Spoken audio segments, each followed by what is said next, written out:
Yeah, what I want to do today is start at least taking on the very large subject of the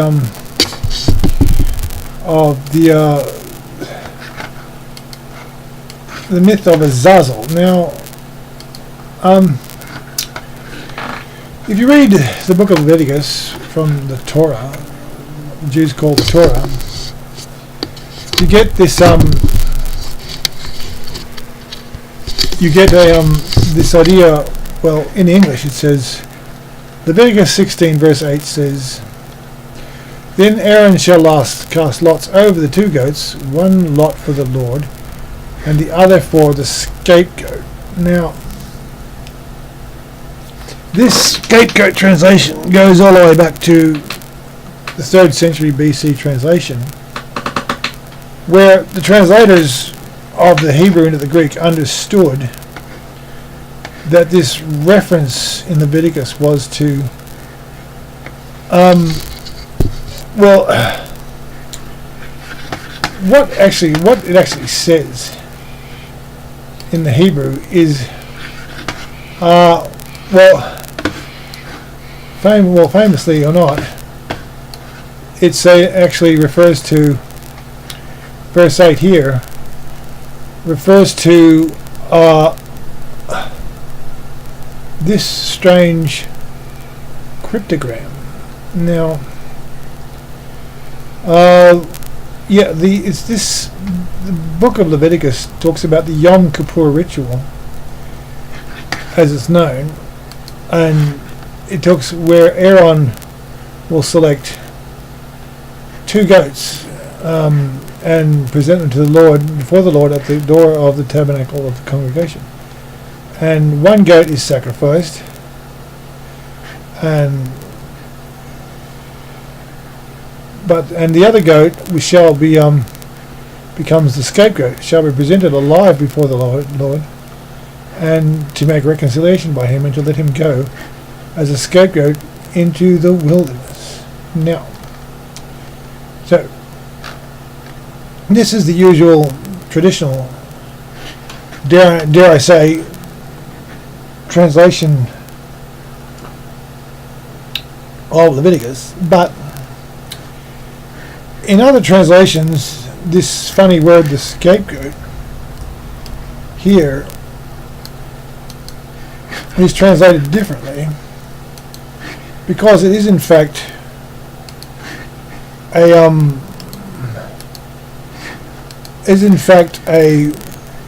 cryptogram, because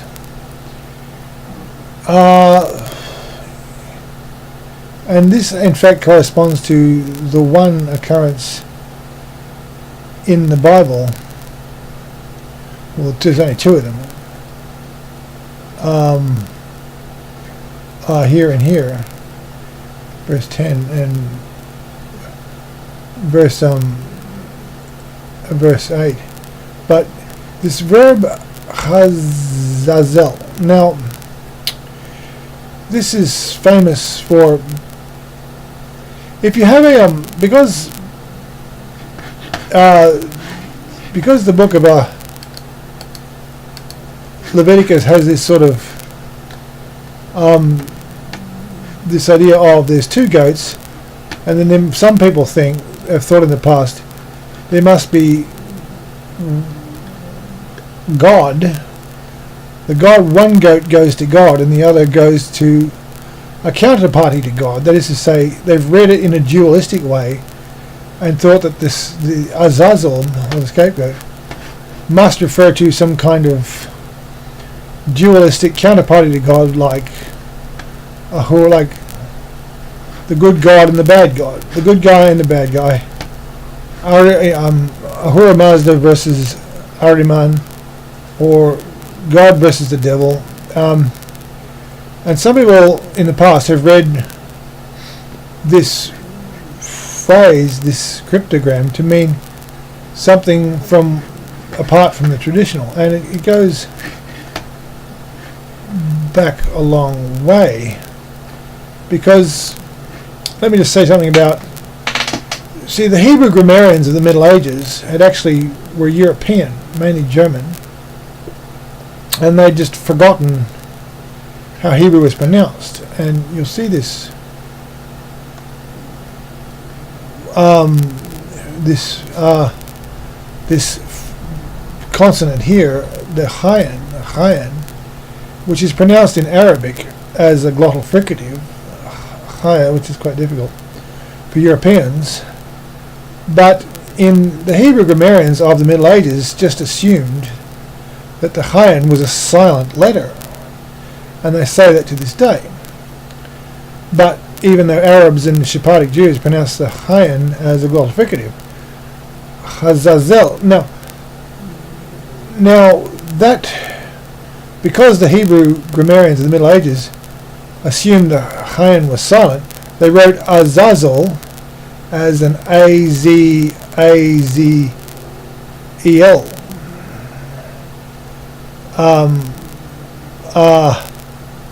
It starts with an A, but that is an error.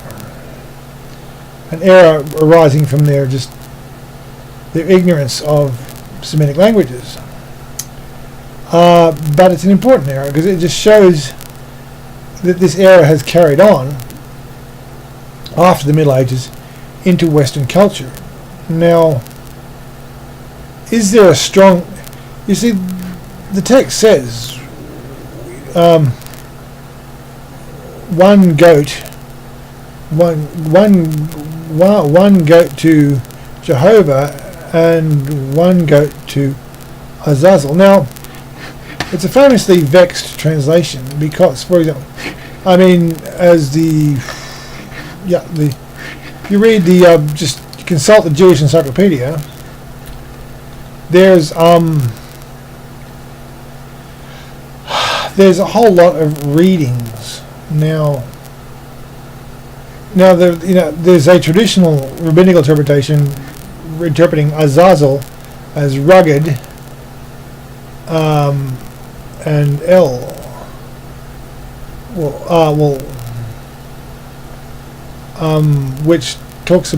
which means, in fact, the mountain of God, and it's assumed to be the mountain from which the cliff from which the scapegoat is thrown, that's talked about in the scapegoat being deliberately thrown up a cliff, is talked about in the letter of Barnabas,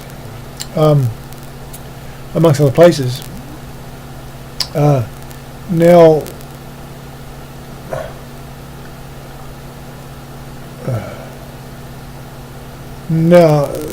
there's a sort of fairly strange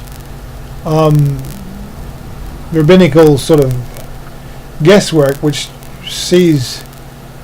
talks about Azazel being some kind of counterparty or some kind of demon, which is a bit of a it just seems like baseless conjecture, because I don't understand how. See, there's no suggestion that Azazel has any kind of goat qualities. Now, they're trying to insert this idea of some kind of half goat, half man, like goat demons or something, which is just made up. But anyway, the thing is, the question is, why in fact does the Azazel have any kind of goat qualities? I mean, if you say it's just a mountain of God, how does it? There's no goat in that. There's no, in that semantic field of the mountain of God, there's no goat meaning or half goat, half man meaning.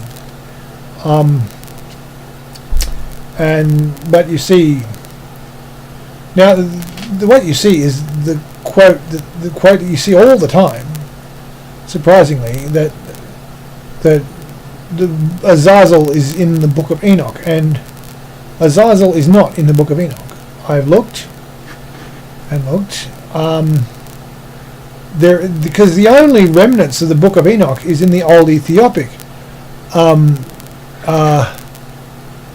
which which they'll say, which they'll, like, even Wikipedia will tell you, is that it is wholly extant in the Ge'ez language with Aramaic fragments. So basically, the Book of Enoch for almost 2,000 years was a lost work, and nobody knew what was in it.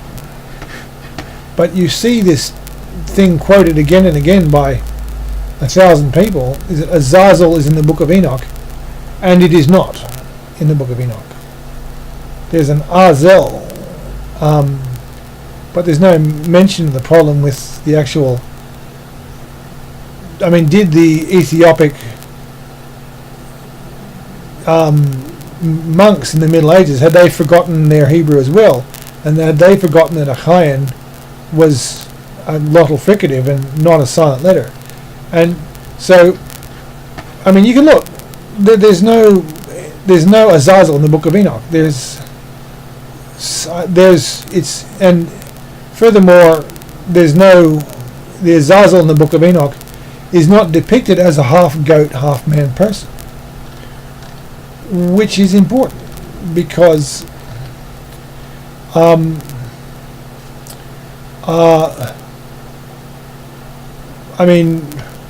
there's this whole habit of people who talk about Azazel to even, like, the celebrated Morris Jastrow, is to put there just to babble nonsense. Like, they quote places like Origen's Contra Celsum as a source for the Azazel idea, and it's entirely absent and not to be found. Where in fact is the idea of Azazel comes into English literature through John Milton's Paradise Lost, you see. But at the end of the day, you must conclude that there is a variety of postulated translations, conjectural translations of what is in fact a mysterious cryptogram in Hebrew, which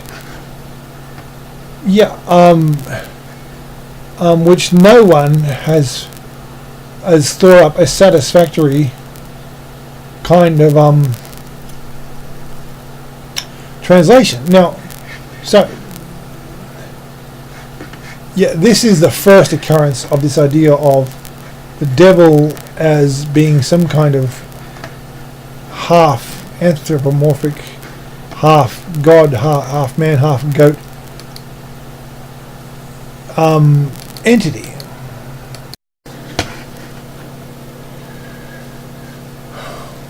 Well, yeah, I guess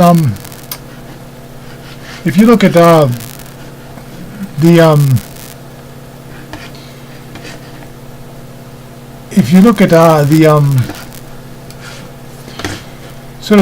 from popular artwork, popular culture, you look up Azazel, and this is sort of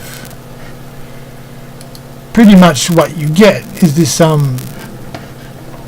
popular art, and you get this this idea of the goat, the anthropomorphic half goat, half man concept, which obviously dates from the Middle Ages. Now, it is not actually it's not actually incorrect to say that a half goat, half man concept is unknown in Western culture, because by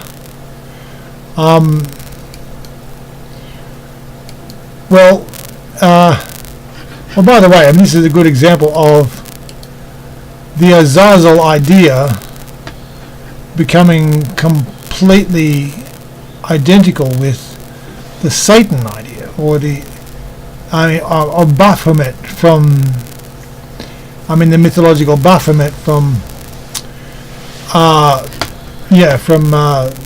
what is it, Freemasonry or something, or just the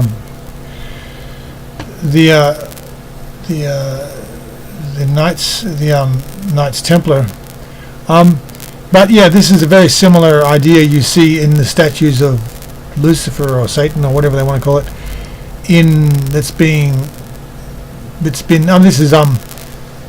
This is like statues that have been set up in certain houses of government in the United States, and revered by certain people who call themselves Satanists. So there's this crossover, fairly seamless crossover between Azazel, who's some kind of fallen angel kind of counterparty to God, and it's the devil or Satan. So this Azazel,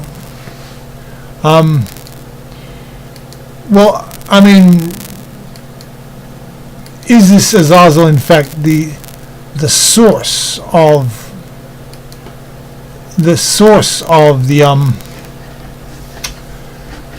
the idea of, in Western culture, of the horned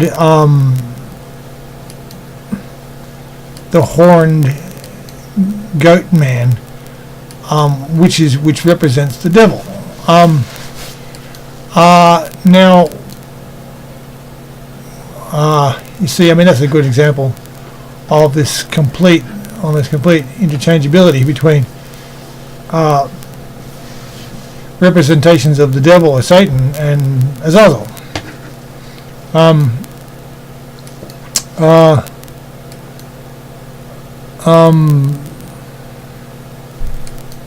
Now,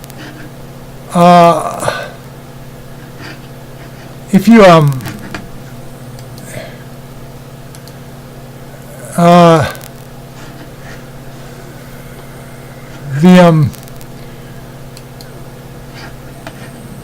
the thing is,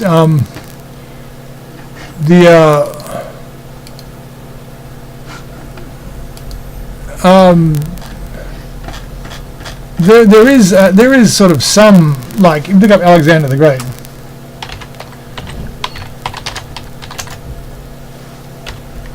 like in images you get in coins, for example, he's sometimes represented as a horned, as a guy with horns. Like, for example, his famous, a lot of the coins stamped in Alexander's day show him as this horned god king idea. So there's this, and there's you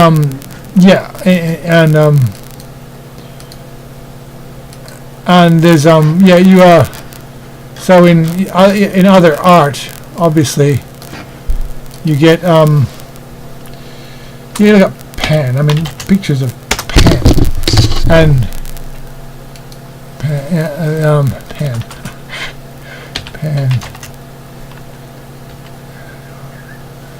sorry, Pan the god, and you get you get this again, this is from Roman mythology. Pan is this half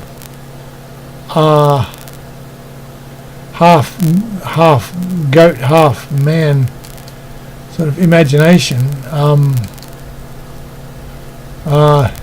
He's variously predicted as like a man with goat's legs, or a kind of humanoid with a goat's head, or a man with horns, or some kind of humanoid with a goat's head.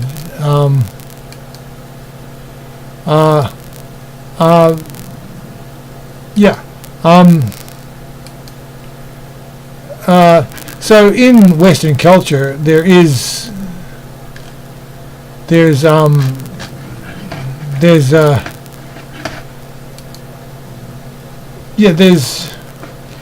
there's obviously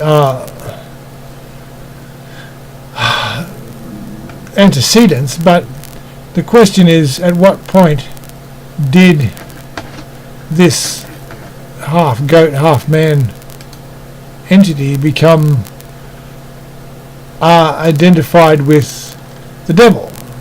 And so, and I would, it seems to me, I would argue that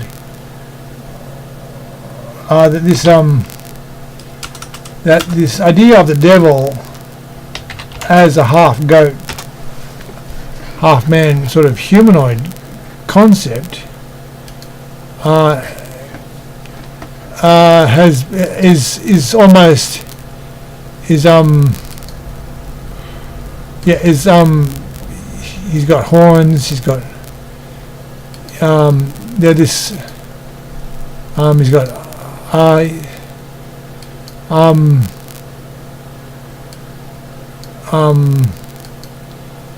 but there's this idea of this half man, half goat idea of the devil, in art, which is sort of which has grown up since the Middle Ages, and since this kind of development of this idea of Azazel. But that's all. Now, I wouldn't. What I'm trying to say at the end of the day is this is not from the Bible. There's no, in fact, the Bible does not contain anywhere the idea of the devil being some kind of goat man.